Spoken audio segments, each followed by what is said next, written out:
Bom, subversão é um termo que, se você olhar no dicionário ou no Código Penal sobre esse assunto, normalmente ele é explicado como uma parte de uma atividade para destruir coisas como religião, governo, sistema político e econômico de um país. E normalmente é ligado à espionagem e coisas românticas como explodir pontes, descarrilhar trens, atividade de capa e espada, estilo Hollywood. O que eu vou falar a respeito agora não tem absolutamente nada a ver com clichê de espionagem ou atividade da KGB de coletar informação. Então, o maior erro, o conceito errado, eu acho, é que quando estamos falando da KGB, por alguma razão estranha, e de produtores de Hollywood a professores de ciência política, diga-se de passagem, e aspas, especialistas em assuntos soviéticos, criminólogos que se autodenominam, eles acham que a coisa mais desejável para Andropov e toda a KGB é roubar o esquema de algum jato supersônico, trazer de volta para a União Soviética e vender para o complexo industrial militar soviético. É apenas em parte verdadeiro.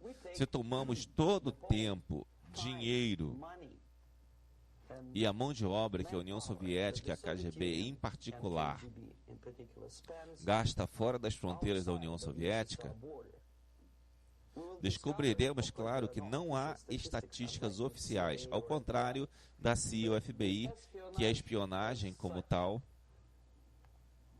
ocupa apenas 10 a 15% do dinheiro, tempo e mão de obra.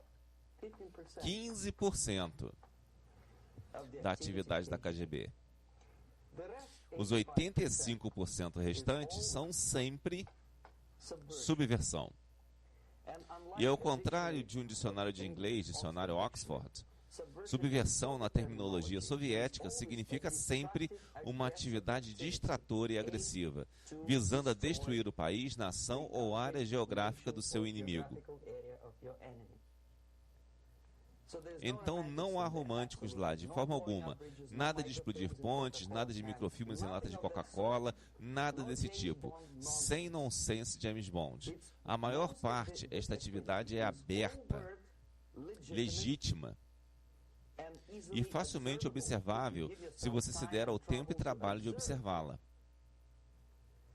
Mas, de acordo com a lei, esses sistemas fiscalizadores da civilização ocidental, não é crime. Exatamente por causa do conceito errado, manipulação de termos. Nós achamos que o subversor é uma pessoa que vai explodir nossas lindas pontes. Não. Subversor é um estudante que vem para intercâmbio, um diplomata, um ator, um artista, um jornalista como eu fui há 10 anos atrás. Bem, subversão é uma atividade que é uma via de duas mãos. Você não pode subverter um inimigo que não quer ser subvertido. Se vocês conhecem a história do Japão, por exemplo, antes do século XX, o Japão era uma sociedade fechada. No momento em que um barco estrangeiro chega às margens do Japão, o exército imperial japonês educadamente os mandava sumir. E se um verdadeiro americano chega às margens do Japão, digamos uns 60, 70 anos atrás, e diz, eu tenho um aspirador de pó muito lindo para você, sabe, com um bom financiamento, por favor, deixe-nos. Não precisamos do seu aspirador. Se não for embora, eles atiram. Para preservar sua cultura, ideologia, tradição, valores intactos. Vocês não foram capazes de subverter o Japão. Vocês não podem subverter a União Soviética, porque as fronteiras estão fechadas.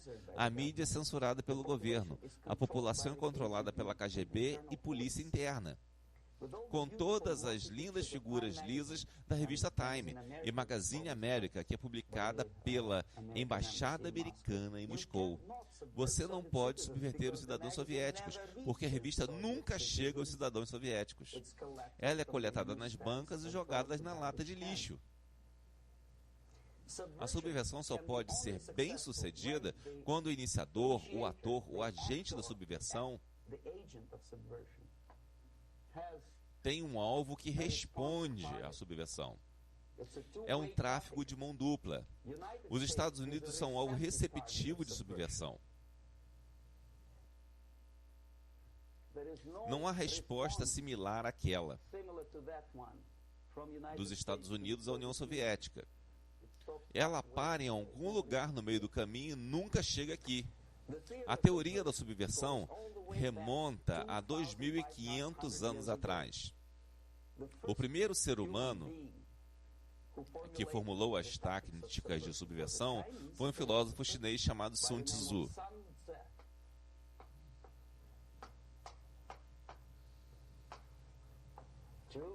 2.500 a.C. Para várias cortes imperiais da antiga China, e ele disse, após longa meditação, que para implementar política estatal de uma maneira belicosa, de verdade, é o mais contraprodutivo, bárbaro e ineficiente lutar num campo de batalha. Vocês sabem que a guerra é uma continuação da política estatal, certo? Então, se você quer implantar com sucesso a política estatal e começar a lutar, esta é a maneira mais idiota de fazer. A mais alta arte da guerra é não chegar a lutar, mas subverter qualquer coisa de valor no país do seu inimigo, até o momento em que a percepção da realidade do seu inimigo deteriora a ponto de ele não perceber você como um inimigo. E o que o seu sistema e sua civilização e suas ambições parecem ao seu inimigo uma alternativa, se não desejável, então ao menos factível. Antes vermelho que ser morto. Esse é o propósito final. A etapa final da subversão, após a qual você pode simplesmente dominar seu inimigo sem disparar um tiro, é a subversão for bem sucedida. Isso é, basicamente, o que a subversão é. Como vocês podem ver, nenhuma menção a explodir pontes. Claro que Sun Tzu não sabia muito sobre explodir pontes. Talvez não houvesse tantas pontes naquela época.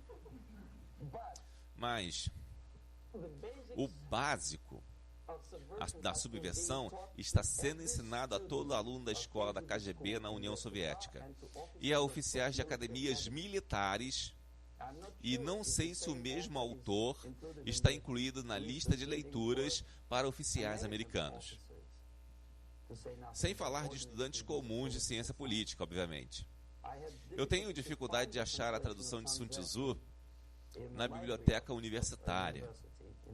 Em Toronto e depois aqui em Los Angeles, mas é um livro que não está disponível. Ele é forçado para todo estudante da União Soviética.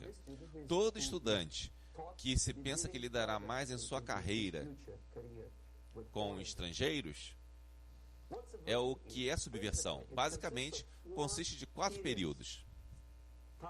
Temporalmente. Se começarmos aqui e formos nesse sentido no tempo, certo? Aqui é o ponto inicial. A primeira etapa da subversão é o processo chamado, basicamente, desmoralização. Fala por si só o que é.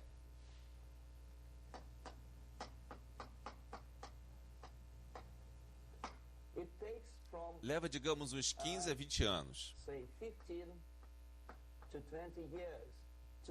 para desmoralizar uma sociedade por completo. Por que 15 ou 20 anos? Esse é o tempo suficiente para educar uma geração de estudantes ou crianças, uma geração, um tempo de vida de uma pessoa, de um ser humano que é dedicado a estudar e formar a mentalidade. ideologia, personalidade. Não mais, não menos. Normalmente leva de 15 a 20 anos. O que inclui? Inclui influenciar, ou por vários métodos, infiltração, métodos de propaganda, contatos diretos, não importa muito, vou descrevê-los depois. Várias áreas onde a opinião pública é formada ou moldada. Religião, sistema educacional, vida social, administração, sistema fiscalizador legal, militar, é claro, e áreas de relações de trabalho, trabalhador-patrão. Economia? Ok. 5 áreas. Não vou escrever porque não vamos ter espaço suficiente. Às vezes, quando descrevo todos os métodos, alunos me perguntam: você tem certeza de que isso é o resultado da influência soviética? Não necessariamente. Veja, a tática da subversão sobre a qual estou falando é similar à arte marcial, a arte marcial japonesa. Se alguns de vocês estão familiarizados com essa tática, provavelmente vão lembrar que se o inimigo é maior, mais pesado que você, seria muito doloroso resistir a seu golpe direto. Se uma pessoa mais pesada quer me acertar no rosto, seria muito ingênuo e contraprodutivo parar seu golpe.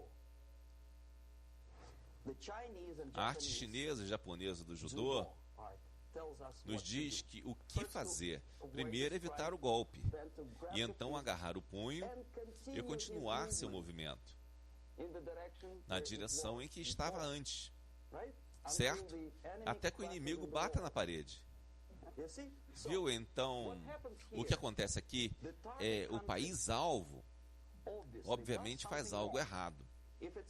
Se uma sociedade livre, democrática, há vários movimentos diferentes dentro da sociedade, há, obviamente, em toda a sociedade, pessoas que estão contra a sociedade. Podem ser criminosos comuns, em discordância com a política estatal, inimigos declarados, simples personalidades psicóticas que são contra tudo, certo? E, finalmente, para o pequeno grupo de agentes de uma nação estrangeira, comprados, subvertidos, recrutados, certo? No momento em que todos estes movimentos estiverem direcionados em uma direção, ok? Esta é a hora de agarrar este movimento e continuá-lo, até que o movimento force a sociedade inteira ao colapso, à crise. É isso aí. Então esta é exatamente a tática da arte marcial. Não paramos o inimigo, nós o ajudamos ele a ir na direção que nós queremos que eles vão, ok? Então, na etapa de desmoralização, obviamente, há tendências em cada sociedade, em cada país, que estão indo na direção oposta dos princípios e valores morais básicos. Tirar vantagem desses movimentos, faturar em cima deles até, é o maior propósito originador da subversão. Então nós temos religião, temos educação, temos vida social, temos estrutura de poder, temos relações de trabalho e sindicatos e, finalmente, lei e ordem. 1, 2, 3, 4, 5, 6, certo? Estas são as áreas de aplicação da subversão. O que significa exatamente? No caso da religião, destrua, ridicularize-a, substitua por várias seitas, cultos, que levam a atenção das pessoas, a fé, seja ela ingênua, primitiva, não importa muito, desde que o dogma religioso basicamente aceito seja erodido devagar e levado para longe do propósito supremo da religião, manter as pessoas em contato com o Ser Supremo. Isso serve ao propósito. Logo, substitua as organizações religiosas aceitas, respeitadas, por organizações fajutas, distrai a atenção das pessoas da fé real e atrai-as a várias fés diferentes. Educação. Distraia-os de aprender algo que seja construtivo, pragmático, eficiente. Ao invés de matemática, física, línguas estrangeiras, química, ensine a história do conflito urbano, comida natural, economia doméstica, sua sexualidade, qualquer coisa, desde que te afaste, ok? Vida social. Substitua as instituições e organizações tradicionalmente estabelecidas por instituições fajutas. Tire a iniciativa das pessoas. Tire a responsabilidade das ligações naturalmente estabelecidas entre indivíduos, grupos de indivíduos e substitua-as por órgãos artificialmente e burocraticamente controlados. Ao invés da vida social e amizade entre vizinhos, estabeleça instituições de assistentes sociais. Pessoas que estão na folha de pagamento de quem? Sociedade? Não. Burocracia. A principal preocupação dos assistentes sociais não é sua família, não é você, não é a relação social entre os grupos da sociedade. A preocupação principal é pegar a vontade do governo. Qual será o resultado do serviço social? Não importa realmente. Eles podem desenvolver todo tipo de conceitos para mostrar que para o governo e para o povo que eles são úteis, certo? Para longe dos elos naturais. Estrutura de poder. Vamos lá. Os órgãos naturais de administração, que tradicionalmente ou são eleitos pelo povo em geral, ou indicados pelos líderes eleitos da sociedade, são substituídos ativamente por órgãos artificiais. Órgãos de pessoas, grupos de pessoas que ninguém elegeu. Jamais. Na verdade, a maioria das pessoas não gosta deles de jeito nenhum, mas ainda assim eles existem. Um destes grupos é a mídia. Quem os elegeu? Como podem eles ter tanto poder? Poder quase monopolista sobre a sua mente. Eles podem violentar sua mente. Mas quem os elegeu? Como pode? Eles têm a ousadia de dizer o que é bom ou ruim para o presidente eleito por vocês e seu governo. Que diabos são eles? A Spiro Agnew, que era odiado pela esquerda liberal, os chamou de tropa de snobs despudorados. E é exatamente o que são. Eles acham que sabem, não sabem.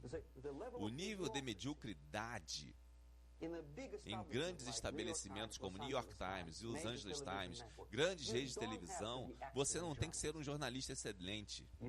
Você tem que ser exatamente um jornalista medíocre. É mais fácil sobreviver, não há mais concorrência. Você tem sua bela e boa renda. $100 mil por ano e pronto. Se você é melhor ou pior, não importa mais. Desde que você sorria para a câmera e faça seu trabalho. É isso, não há mais concorrência. Estrutura de poder, vamos lá. Lentamente é erodida pelos órgãos e grupos de pessoas que não têm nem qualificação nem a vontade do povo para mantê-los no poder e ainda assim eles têm poder. Ok? Vamos lá. Junto com isso, há outro processo. Fiscalização, lei e ordem. A organização está sendo erodida.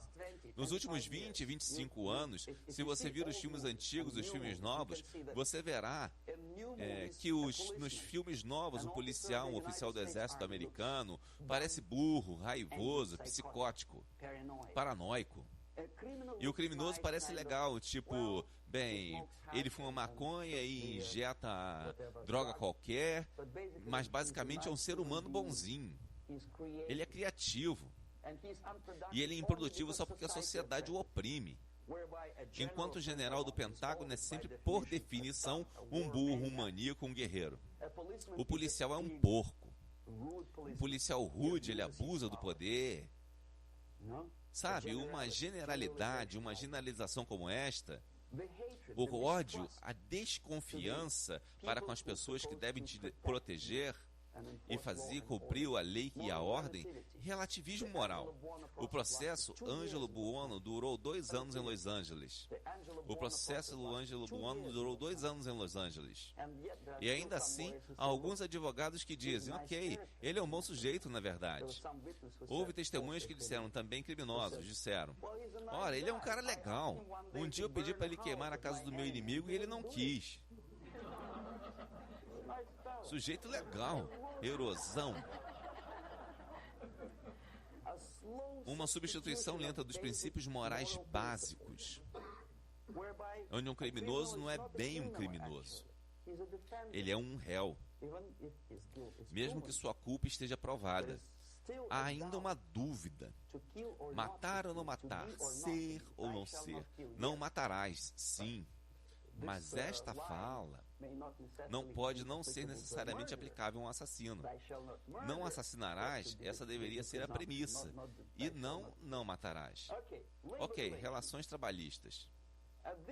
Nessa etapa, dentro de 15 a 20 anos, nós destruímos os elos tradicionalmente estabelecidos de negociação entre patrão e empregado. A clássica teoria marxista-leninista de troca natural de bens, uma pessoa A tem 5 sacas de cereais, uma pessoa B tem 5 pares de sapatos. E a troca natural sem dinheiro é quando eles negociam entre si. Aí apenas com a introdução da terceira pessoa C, um completo terceiro alienígena estranho que diz, não dê a ele as 5 sacas de cereal, dê-as a mim, e você me deu seus 5 pares de sapato, e eu distribuirei de acordo. Então a economia irá... esta é a morte da troca natural. Bem, os sindicatos foram estabelecidos há 100 anos atrás. O objetivo era melhorar as condições de trabalho e proteger os direitos dos trabalhadores, daqueles patrões que estavam abusando de seu direito porque tinham mais dinheiro. Objetivamente, naquela época e inicialmente, o movimento dos sindicatos funcionou de fato. O que vemos agora é que o processo de negociação não está mais resultando no acordo, que leva diretamente à melhora das condições de trabalho e aumento de salário. O que vemos é que após cada greve prolongada, os trabalhadores perdem. Mesmo que tenham aumento de 10% em seus salários, eles não conseguem recuperar por causa da inflação e do tempo perdido. Mas que é isso? Milhões de pessoas sofrem com aquela greve. Porque agora a economia é interdependente. Está entrelaçada com um único corpo. Se antes os siderúrgicos, digamos, 100 anos atrás, poderiam entrar em greve, ninguém sofreria. Agora é impossível. Se um lixeiro entra em greve hoje, o resto da cidade de milhões fica fedendo. Quer dizer, faltará o serviço. E em Quebec, por exemplo, os eletricistas entraram em greve no meio do inverno. Você pode congelar seu traseiro e ainda assim eles estavam em greve. Eles recuperaram o salário? Não, eles perderam. Quem ganhou com isso? Os líderes do sindicato. Qual é o motivo da greve? Melhorar as condições do trabalhador? Não, nunca. Óbvio que não é. Então qual é? Ideologia, para mostrar para esses capitalistas. É a horda obediente de trabalhadores como ovelhas, seguem essa gente e não podem desobedecer, porque se desobedecerem, você sabe o que acontece: piquete, assassinatos, caminhoneiros baleados por piqueteiros. Em Montreal, por exemplo, vi com meus próprios olhos, que fui correspondente da CBC, Canadian Broadcast Corporation International, como trabalhadores de uma fábrica de aeronaves destruíram computadores e equipamentos na fábrica. E a administração contratou fura-greves. Seus carros foram virados de ponta cabeça e queimados. Suas casas foram queimadas, seus filhos foram intimidados e houve vítimas. Disso vocês podem ter certeza. Por quê? Para melhorar as condições dos trabalhadores? Não, ideologia. Ok, isso é o que basicamente acontece. Pode ou não acontecer sem a ajuda da União Soviética, mas as tendências naturais estão sendo bastante aproveitadas e exploradas pelos sistemas de propaganda soviéticos. Como? Sempre que um sindicato entra em greve, temos um influxo de propaganda, mídia de massa, disseminação ideológica, os direitos dos trabalhadores. E repetimos como papagaios. Sim, o direito dos trabalhadores. De quem? Dos trabalhadores. Não. A única liberdade do trabalhador é vender o seu trabalho, de acordo com seu próprio desejo e vontade. É tirada dele. Por quem? Pelo chefe do sindicato. Poder ilimitado é dado. Responsabilidade. Quero vender meu trabalho, não por 2,50 a hora, mas por 2. Eu não tenho direito. Minha liberdade é negada a mim. Eu sei que se eu vender meu trabalho por 2 a hora e não por 3, eu concorrerei melhor com outro cara que é preguiçoso e mais ambicioso. Eu não preciso de 3 reais, preciso apenas de 2. Não, eu fui forçado a acreditar pela mídia, pelas empresas, por agências publicitárias, que eu preciso de mais e mais e mais. Já viram algum comercial na TV para consumir menos? Não, não tem. De jeito nenhum. Se você precisa de um carro de 6 cilindros ou não, você tem que comprar. E anda logo. Quando eu estava dirigindo para cá, na estação da rádio local, um locutor empolgado disse: "Você corra, economize, economize, economize. Tem uma liquidação de meia calça." Economize? Comprando mais? Claro, claro. Seria muito ingênuo esperar que a KGB obrigasse a agência publicitária a fazer uma propaganda maluca dessas. Não, claro que não. Mas o que fazíamos quando eu trabalhava para a Novosti? Nós atolávamos editoras, organizações estudantis, grupos religiosos com literatura de luta de classes. Se não diretamente com propaganda marxista-leninista, então propaganda de aspirações legítimas da classe operária. Melhoria de vida, igualdade. Igualdade, vejam só. O presidente Kennedy uma vez disse: "Minha gente, vamos fazer a América acreditar que as pessoas nascem iguais." As pessoas nascem iguais? Há alguma menção na Bíblia ou em alguma outra escritura sagrada, em qualquer religião sobre isso?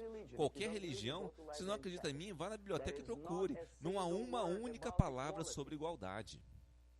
Mas o oposto. Por seus feitos, Deus te julgará. O que você faz é importante, um mérito da sua personalidade. Se você não pode legislar a igualdade, se você quer ser igual, tem que ser igual. Você tem que merecer. Então, ainda assim, nós construímos nossa sociedade sobre o princípio de igualdade. Você diz que as pessoas são iguais, você sabe que é falso, é uma mentira. Algumas pessoas são altas e burras, outras baixas, carecas e inteligentes. Algumas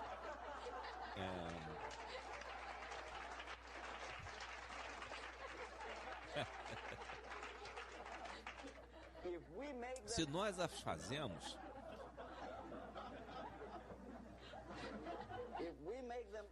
fazemos, iguais à força,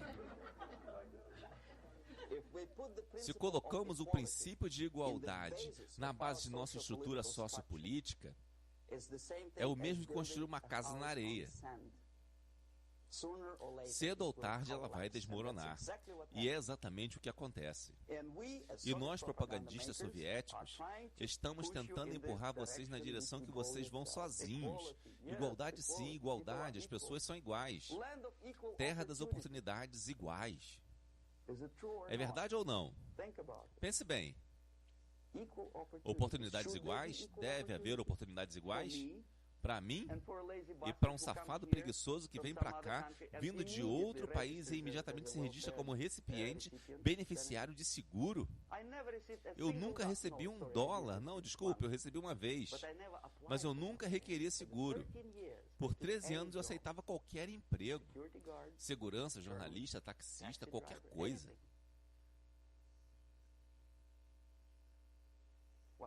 Bom, eu fui muito ativo, mas algumas pessoas não gostam. Elas imediatamente, então, por que deveríamos ter oportunidades iguais? Por quê? Oportunidade igual para se destacar. Oportunidades iguais em circunstâncias iguais, sim. Mas você sabe que as pessoas não são iguais. Se destacar, sim, supondo que chegamos ao mesmo nível de excelência. Perfeição, que é um futuro distante e hipotético. Sim, talvez. Mas nós sabemos perfeitamente bem que mesmo com as melhores intenções, as pessoas não poderiam ser iguais. Por que deveríamos ter igualdade no, digamos, sistema legal? E eu, que me considero cidadão cumpridor da lei, ou uma pessoa que vem aqui para roubar e atirar, digamos. O governo dos Estados Unidos, sob Carter, importou milhares de criminosos cubanos. Eram criminosos conhecidos. Ainda assim foram aceitos. Vocês acham justo que eu e minha esposa das Filipinas, que trabalha como um cavalo, como técnica de laboratório no hospital, deveríamos ter os mesmos direitos que um criminoso de Cuba? Por quê? E ainda assim repetimos como papagaios: igualdade, igualdade, igualdade. E o sistema de propaganda soviética ajuda-nos a acreditar que a igualdade é algo desejável. A democracia, tal como foi estabelecida pelos patronos deste país, deste sistema no século passado, não é igualdade. É um sistema onde pessoas diferentes, pessoas desiguais, têm uma chance de sobreviver e ajudar-se umas às outras, em constante concorrência, em aperfeiçoamento constante. Não é uma igualdade que é superimposta por um padrinho ou pessoa boazinha em Washington, D.C. É a igualdade absoluta, existe na União Soviética. Igualdade entre aspas. Todo mundo está igualmente na lama. Exceto algumas pessoas que são mais iguais que as outras no Politburo, partidão. Viram? Então, no momento em que você leva um país ao ponto de quase total desmoralização, onde nada funciona mais, quando você não tem certeza do que é certo ou errado, bom ou mal, quando não há divisão entre o bem e o mal, quando até os líderes da igreja dizem às vezes, bom, violência em prol da justiça, especialmente justiça social, é justificável em países como Nicarágua, El Salvador, bom, talvez Rodésia, e escutamos isso e dizemos, provavelmente, é verdade. É verdade? Não, não é verdade. Violência não é justificável, especialmente em prol de, aspas, justiça social, introduzida por marxistas-leninistas. Vocês são meus ex-colegas da agência Novosti. Ok, então atingimos aquele ponto. O próximo passo é desestabilização.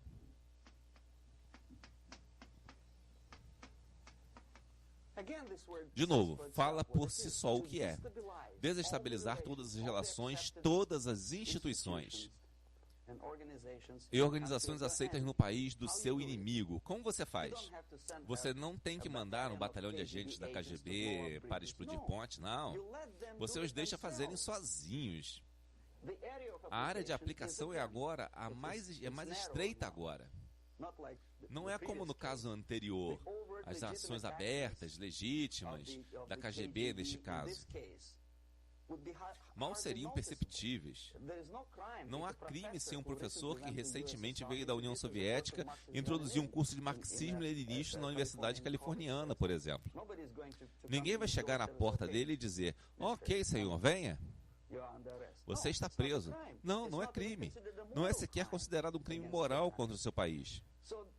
Então a área de aplicação aqui está se estreitando para a economia.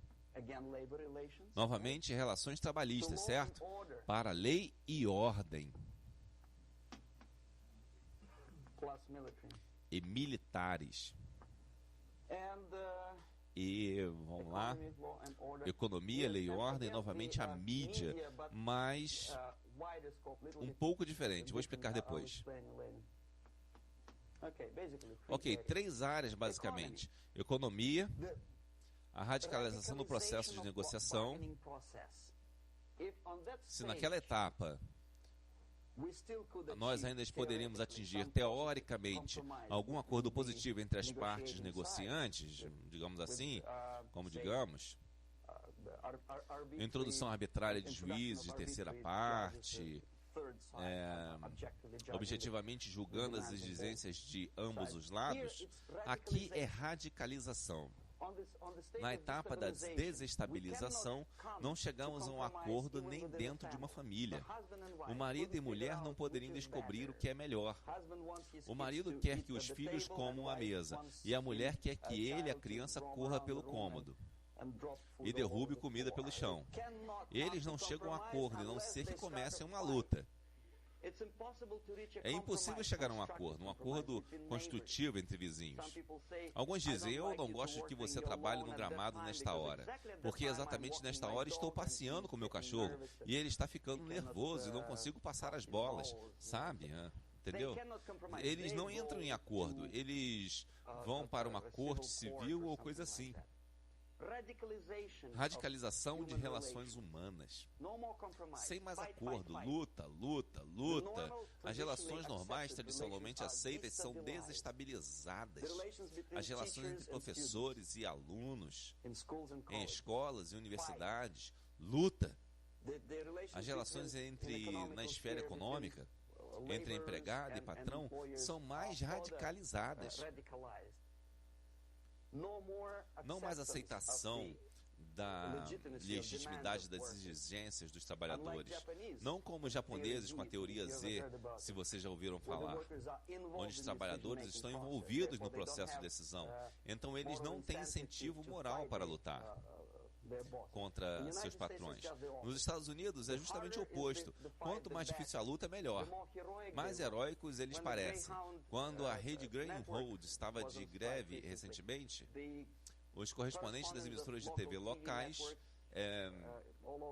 em todos os Estados Unidos abordavam os grevistas e eles disseram: sim, estamos fazendo algo bom. E eles pareciam heróis e tinham um público, havia uma família, o marido era motorista de ônibus e então eles tinham decidido em protesto contra os patrões acamparem em algum lugar da floresta. Eles foram apresentados à audiência como uma gente heróica e boazinha. Viram? Os embates violentos entre passageiros, piqueteiros e os grevistas são apresentados como algo normal. 10, 15, 20 anos atrás, nós ficaríamos nervosos a dizer, por quê? Por que tanto ódio? Hoje não, nós dizemos, bem, lugar comum. Radicalização, militarização às vezes, como expliquei naquela etapa. Eu me adiantei um pouco. Pessoas baleadas, ok? A lei e ordem agora.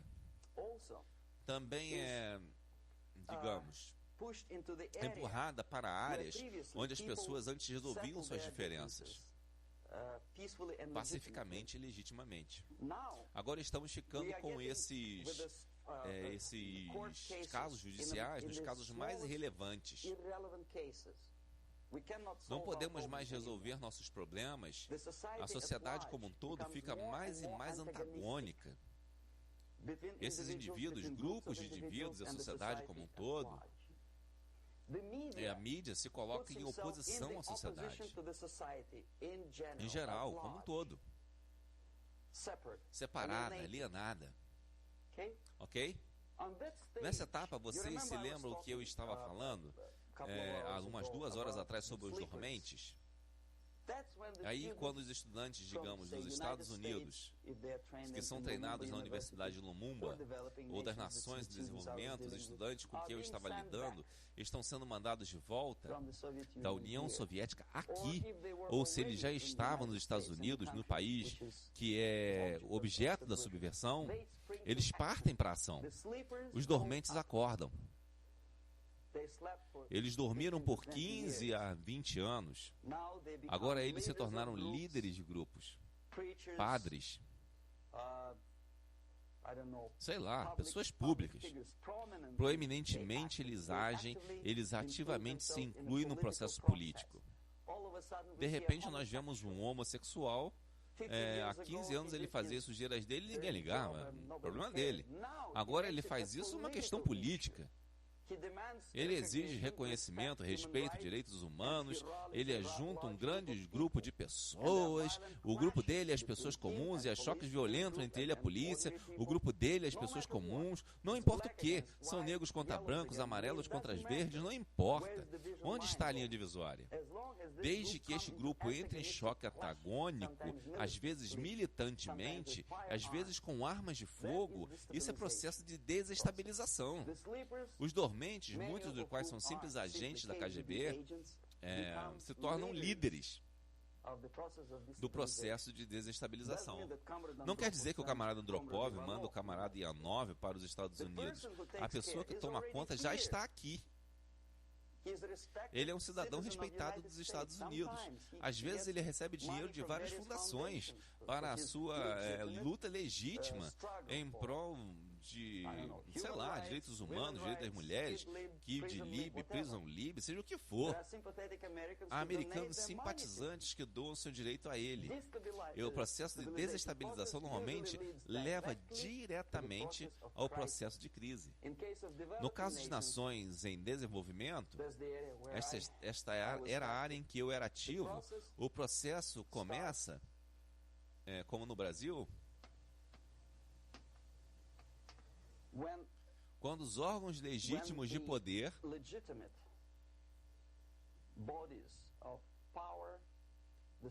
a estrutura social desmorona, não pode funcionar mais.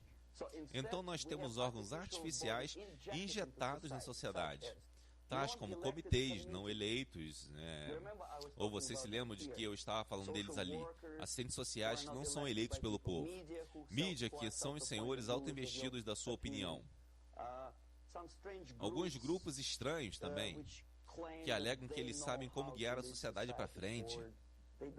Em geral, não sabem.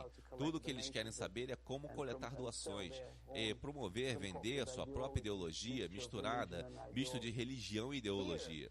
Aqui temos todos esses órgãos artificiais exigindo poder. Só o poder é negado a eles, eles o tomam a forças.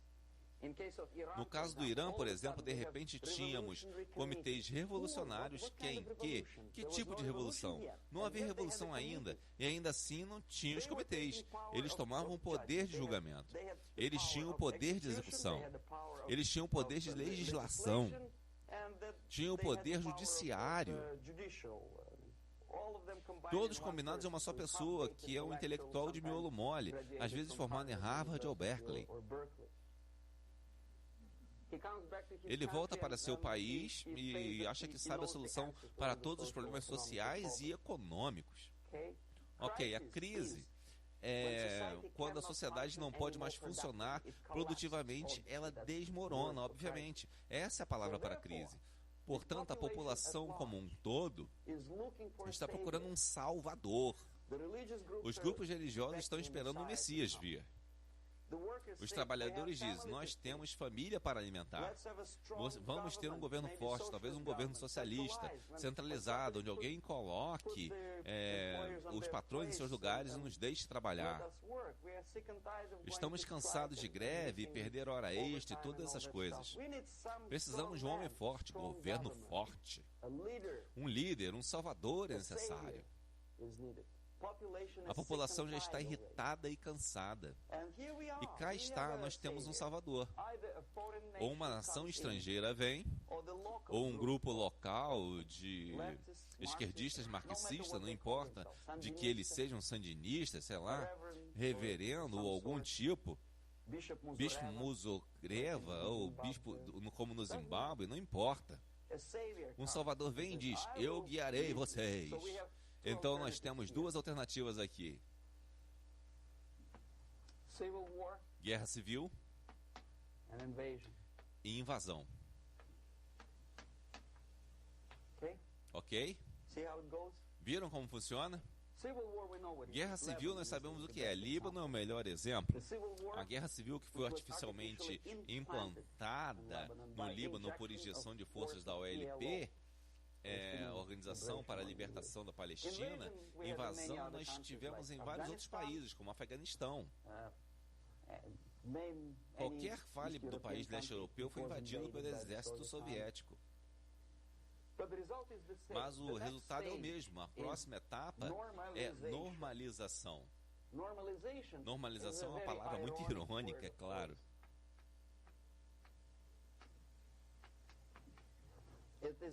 É emprestada na situação de 1968 na Tchecoslováquia, quando a propaganda soviética e depois o New York Times declararam: o país está normalizado, os tanques chegaram em Praga. Então não há mais primavera de Praga, não há mais violência.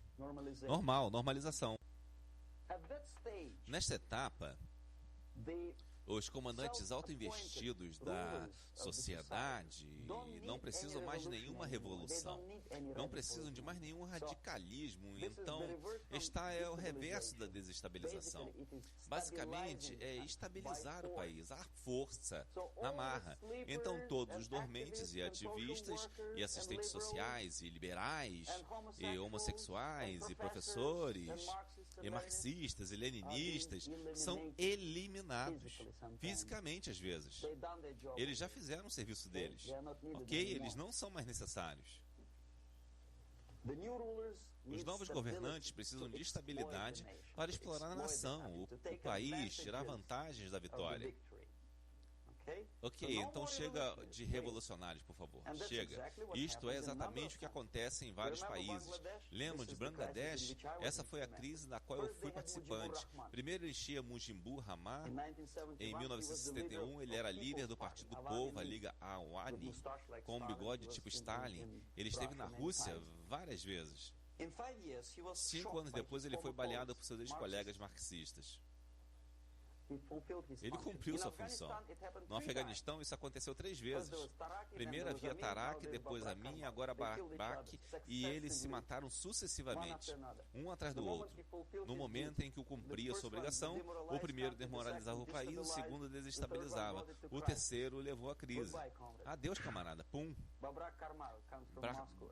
Babrak Karmal vem de Moscou e é colocado em pauta. O mesmo aconteceu com Grenada recentemente. Maurício Bishop, marxista, foi morto por Augustin, como se chama? General alguma coisa, que também era marxista. Certo? Então, chega de revoluções, por favor. Normalização agora. De agora em diante, chega de greves. Chega de homossexuais. Chega de homem livre. Chega de kid livre. Chega de livre. Ponto final. Boa e sólida liberdade proletária democrática. E pronto. Agora, para reverter esse processo, é preciso um esforço enorme. Quando hoje os Estados Unidos tiveram que invadir Granada para reverter o processo de subversão, algumas pessoas disseram: rapaz, isso não é bom, não é kosher, invadiram um lindo país, a ilha de Grenada. Ora, por que você não parou o processo aqui, quando Grenada foi só abordada por esquerdistas? Por que não impedir que Maurício Bishop sequer impedisse que os grenadeiros queriam? Muito questionável. Para começar, eles não sabiam nem quem era Maurício Bishop. Ele mesmo chegou ao poder sem saber. Ok, mas não deixamos a situação avançar mais e mais e mais, até a crise. A normalização muito em breve. E aí os Estados Unidos decidem invadir o país, descobrindo que o país era inteiramente uma base militar da União Soviética. Claro que é uma medida drástica, claro que é uma pena que os fuzileiros tiveram que perder, 17 vidas, muito ruim. Por que não parar o processo antes que chegue a crise? Ah, não, os intelectuais não deixam. É interferência em assuntos internos. Eles têm o máximo de cuidado para não deixar o governo americano interferir em assuntos internos de países latino-americanos. Eles não ligam para a União Soviética interferindo nesses assuntos. Então, para reverter esse processo, daqui é preciso apenas e sempre ação militar. Nenhuma outra força na Terra pode reverter esse processo neste ponto. Neste ponto, não precisa de uma invasão militar pelo exército dos Estados Unidos. É preciso ação vigorosa, como no Chile, por exemplo. Um envolvimento discreto da CIA para impedir que o Salvador de fora chegue ao poder e estabilizar o país antes que ele entre em guerra civil.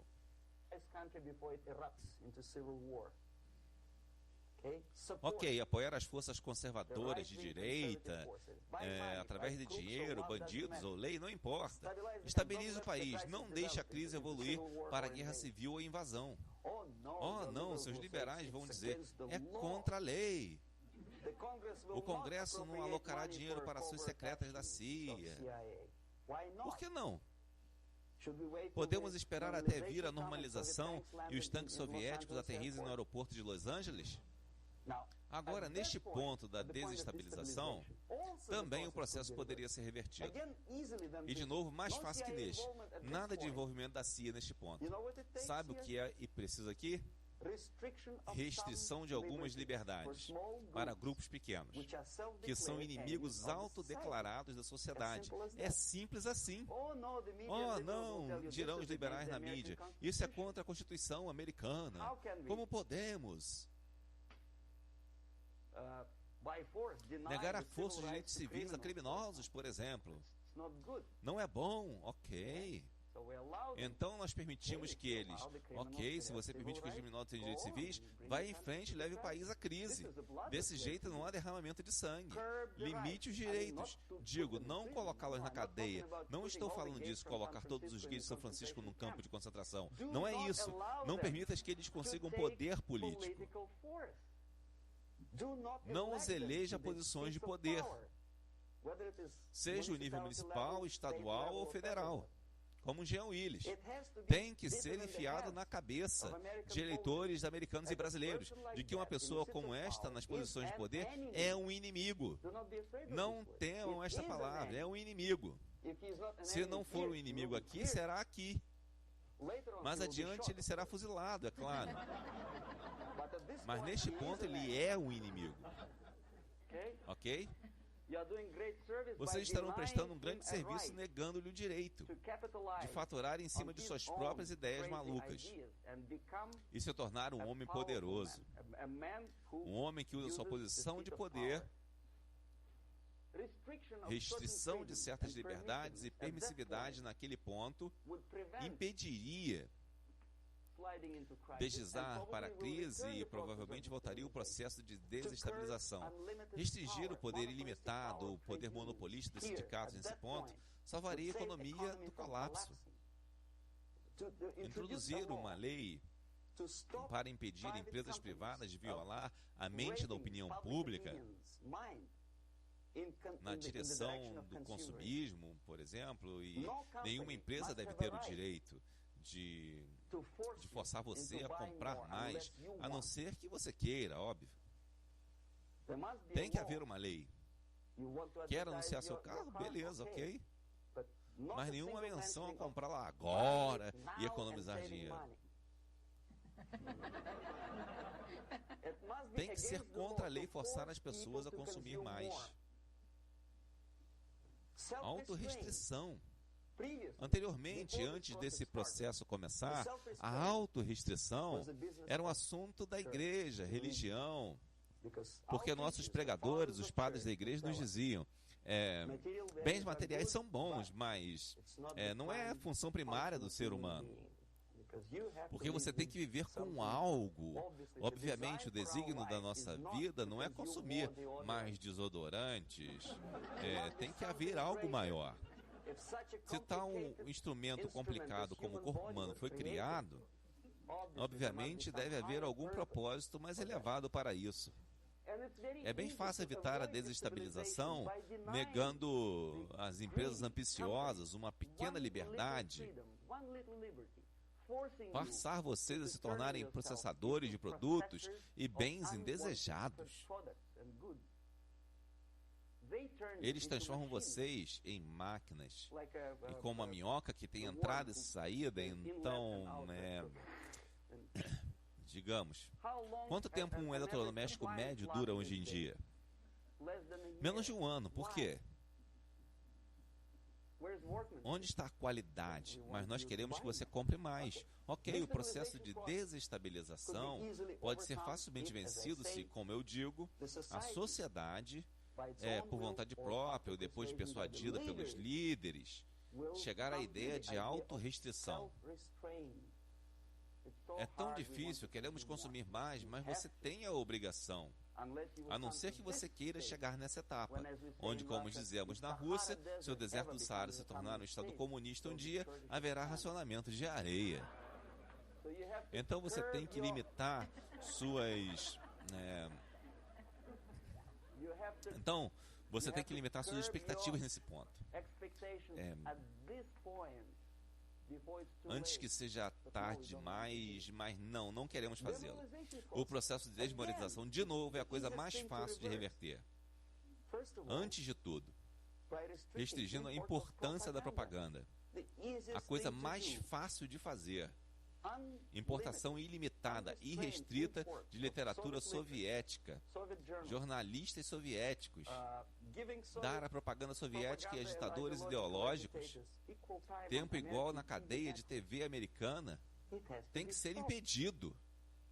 E é fácil, eles não se ofenderão, veja bem. Na verdade, eles respeitarão mais a América. Mas quando seu ex-colega Vladimir Posner aparece na Nightline e Ted Koppel pergunta: bom, Vladimir, o que você pensa disso? O que ele pode pensar? Ele é um instrumento de propaganda, ele pensa o que o camarada Andropov manda ele pensar. Ele é apenas um belo e articulado alto-falante do sistema de subversão soviético. O Ted Koppel te faz acreditar que o meu amigo Vladimir Posner pensa.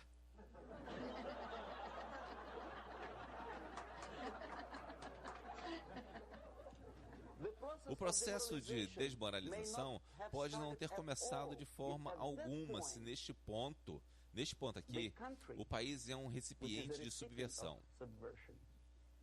Ativamente, não violentamente, mas ativamente, impede a importação de ideologia estrangeira. Eu não quero que a América siga o modelo do Japão antigo.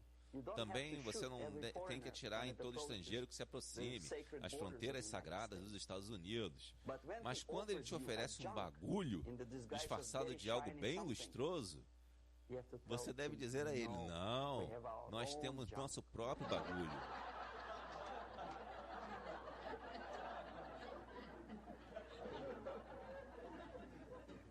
Se nesse ponto a sociedade for forte, corajosa e consciente o bastante para parar a importação de ideias que são estranhas, então toda a cadeia de eventos pode ser evitada. Estive recentemente nas Filipinas e fiquei chocado. Como nas cidades grandes como Manila, crianças escutam música ensurdecedora. É uma nação melodiosa com uma longa tradição de bela e boa música étnica, introduzida pelos espanhóis há muito tempo, talvez uns 2, 3 séculos atrás, não lembro. Mas, de repente, escutando lixo musical tipo funk. Funk carioca, misturando rádios a estouro total, volume total. Por quê? Na Índia, passei vários anos vendo a reação de indianos saindo dos cinemas após ver uma produção de Hollywood. Eles não conseguem entender por que os americanos são tão desperdiçadores. Eles arrebentam seus carros lustrosos a cada 5 minutos. Como pode eles atirarem uns nos outros por $500 milhão? É verdade que eles são tão obcecados por sexo? Você consegue imaginar mostrar um filme onde a cada 5 minutos há uma cópula na tela? A um país onde, como a Índia, um país com longa tradição de respeito a esses assuntos particulares, ou ao Paquistão, por exemplo,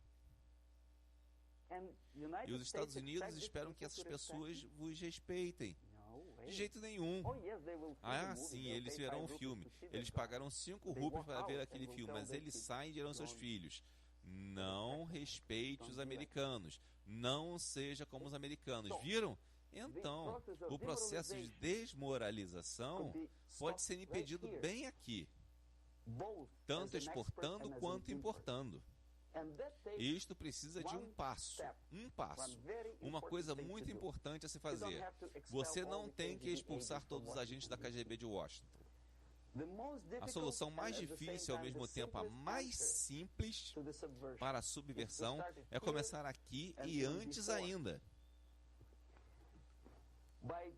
trazendo a sociedade de volta à religião. A religião, presta atenção, algo que você não pode tocar, comer e vestir, mas algo que governa a sociedade e a faz se mover e se preservar. Um cientista soviético, Shafarevich, que não tem nada a ver com... Ele é um cientista de computação, fez um estudo muito intenso na história dos países socialistas. Ele chamava socialista ou comunista a qualquer país com uma ideia, uma estrutura de poder piramidal.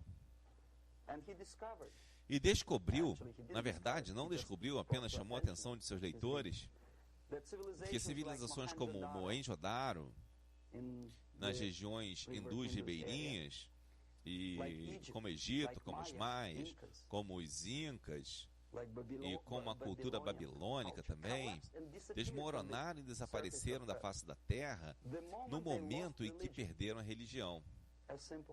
Simples assim, desintegraram. Ninguém se lembra mais delas. Bem, de longe, né? Então,